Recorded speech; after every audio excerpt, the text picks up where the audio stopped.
One of the more valuable skills of bushcraft is the ability to identify and to understand the trees and how they can be used.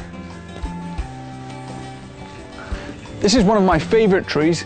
It's a beech. Very easy to identify because of the smooth grey bark and the shape of the leaves. In the very early spring, when these leaves first come out, they're absolutely delicious. They can be used as an alternative to lettuce. But this time of year, they're so dark and fibrous, they really don't taste very good at all. Now, beech trees create one of the finest forests for bushcraft because there's very little undergrowth. So the tannin in the leaves and the dead leaves as it breaks down prevents any growth on the ground, and also the canopy during the summer months provides such a lot of shade you get very little light. So beech forests tend to be very clear and easy to work in. Now, beech wood is extensively used in the furniture industry. Anyone who goes to IKEA will have seen thousands of things made from beech, normally from Eastern Europe. The sycamore is a really common sight in the British countryside, but it's actually an import, probably from America. It provides one of the best sources of food for another American import, the grey squirrel, so you'll quite often find the bark of the sycamore tree scored and scratched and bitten through by grey squirrels. It really ruins it. Many people consider it to be a major pest because it's a self-seeder and you can find it all over the place, but I actually think it's beautiful, so I like to see it around.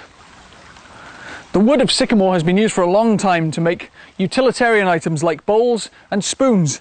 It's actually the traditional wood for making Welsh love spoons. The reason it makes such good eating utensils is because the wood has no toxic resins, so things like yew trees and holly trees would have a poisonous resin, whereas the sycamore doesn't taint the food in any way.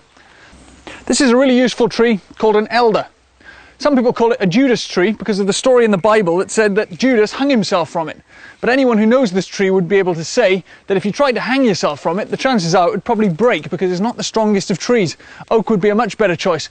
But it does have a very useful feature in that the stems of elder are filled with this pith material which runs down the inside of the stem. If we scoop that out, we end up with a hollow tube which can be used for all sorts of things, from making straws or musical instruments to using it for hand drills, for fire lighting. It's one of the best uses for it. It's also a source of elderflowers, which can be used to make elderflower cordial. Really, really nice mixed with wild strawberries. Or if we wait until the autumn time, we get elderberries, which of course you can use to make wine.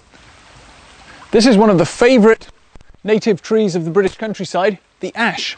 It grows very tall, very distinctive from its light-coloured bark. Ash trees are really useful for making tool handles or bows and arrows because it's so resistant to shock. It's also a very useful wood because it burns from green, so as firewood it's second to none. Trees are a valuable resource. Without them we wouldn't last very long ourselves, and a well-managed forest can provide us with everything we need. But they do need to be looked after for future generations. Many people without any bushcraft experience probably think that lighting a fire up against a tree is a perfectly good idea, and more than likely don't realise the damage it can do. But this tree has been so badly damaged, it'll probably die.